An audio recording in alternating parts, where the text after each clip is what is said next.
Mahendrapur ward क्रमांक 4 के सामाजिक कार्यकर्ता धीरज पांडे ने नगर सेवकों को मिलने वाली निधि की जांच के लिए एक आरटीआई डाला है, जिससे जनता का प्रतिसाद बटोरने का ये साहसिक कार्य उन्होंने किया है।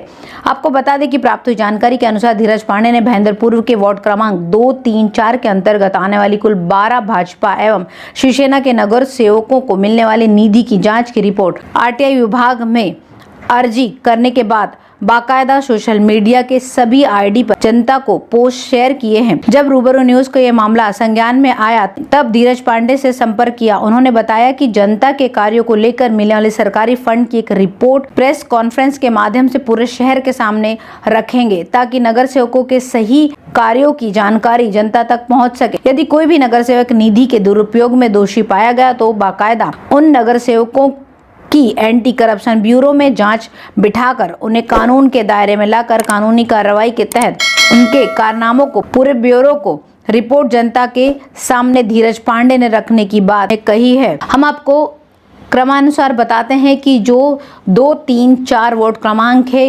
उनमें भाजपा और शिवसेना के कौन कौन से नगर सेवक हैं। वार्ड क्रमांक 2 में भाजपा के मदन सिंह, शानू गोहिल, रोहिदास पाटिल, मीना कांगने।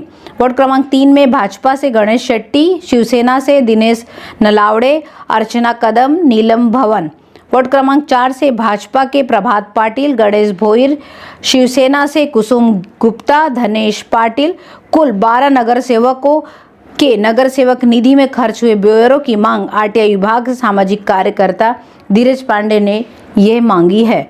अब देखना यह है कि जो आरटीआई उन्होंने डाली है इसकी रिपोर्ट कितने दिन में आती है और क्या खुलासा होता है, ये तो आने वाला समय ही बताएगा। और किस तरीके से जो सामाजिक कार्यकर्ता है धीरज पांडे हैं इस जो ये पूरा मामला है इसको उठाते हैं। नगर पालिका की विवादास्पद बीएसयूपी योजना में फ्लैटों के आवंटन को लेकर विधायक प्रताप सरनाईक की शिकायत पर नगर विकास विभाग द्वारा दिया गया निलंबन आखिरकार हटा लिया गया है। चर्चा है कि नगर पालिका द्वारा लॉटरी वितरण में कोई गड़बड़ी न होने की रिपोर्ट के बाद नगर विकास विभाग ने रोक हटा ली है। काश्मीर के जनता नगर में झुग्गियों में लागू बीएसयूपी योजना शुरू से ही विवादास्पद रही है। नगर पालिका ने इस योजना के तहत 16 मंजिला बिल्डिंग 6 में 254 फ्लैटों के आवंटन के लिए लाभार्थियों की सूची भी की घोषणा की थी। आपत्तियों पर सुनवाई के बाद अगस्त में लॉटरी से मकानों के आवंटन को अंतिम रूप देकर सुनवाई की शिवसेना के डिप्टी मेयर राम भवन शर्मा ने शिकायत थी कि भाजपा कार्यकर्ताओं और समर्थकों को अवैध रूप से सूची में शामिल किया गया था, जबकि सरनाईक ने शिकायत नगर विकास मंत्री से की थी। नतीजा ये हुआ कि नगर विकास विभाग ने 20 अगस्त को होने वाले लॉटरी ड्रॉ को स्थगित कर रिपोर्ट मांगी थी, जिसके अनुसार नगर पालिका आयुक्त दिलीप ढोले ने 25 अगस्त को एक रिपोर्ट भेजकर स्पष्ट किया था कि कोई भी गड़बड़ी नहीं हुई है। इसलिए शहर विकास विभाग ने 5 जनवरी को ये रोक हटा दी है। विधायक प्रताप सरनाईक ने इसके साथ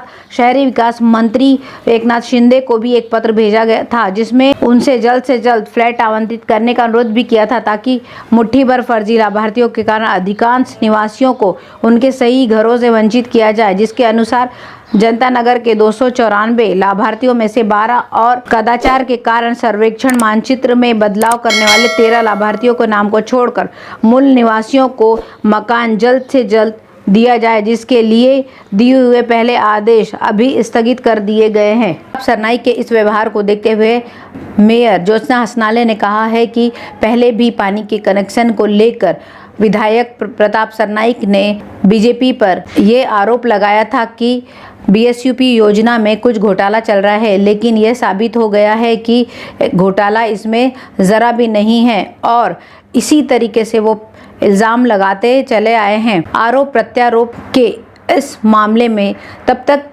साफ बात नहीं हो जाती है तब तक बीएसयूपी योजना के सारे लाभार्थियों को घर नहीं मिल जाता है, क्योंकि इस तरह की योजना को चलते जो इस तरह की बातें आ रही हैं कि जिसका घर था जिन्हें देना चाहिए था वो नहीं देकर दूसरों को दिया जा रहा है और बहुत सारी गड़बड़ी पाई गई थी, जिसके चलते ये अभी कहना बहुत मुश्किल है कि कौन यहाँ पर सही है, क्योंकि अगर कोई आरोप लगा रहा है तो वो बिना कोई सबूत के नहीं लगाता है, और अगर इस तरह की बातें दूसरी तरफ से भी आ रही हैं तो जाहिर सी बात है और सोचने वाली बात है कि ये जो जितने भी लाभार्थी हैं BSCPO योजना को लेकर, जो पिछले 12-13 वर्षों से परेशान हैं, उनको घर नहीं दिए जा रहे हैं। जब तक ये 4000 से ज़्यादा घर हैं वहाँ पर देने के लिए, और अभी तक सिर्फ लगभग कुछ 500 का ही आंकड़ा पार कर पाए हैं ये सारे लाभार्थी। अभी कम से कम 3500 घर जो देने हैं, फ्लैट देने हैं, वो सारे बाकी हैं।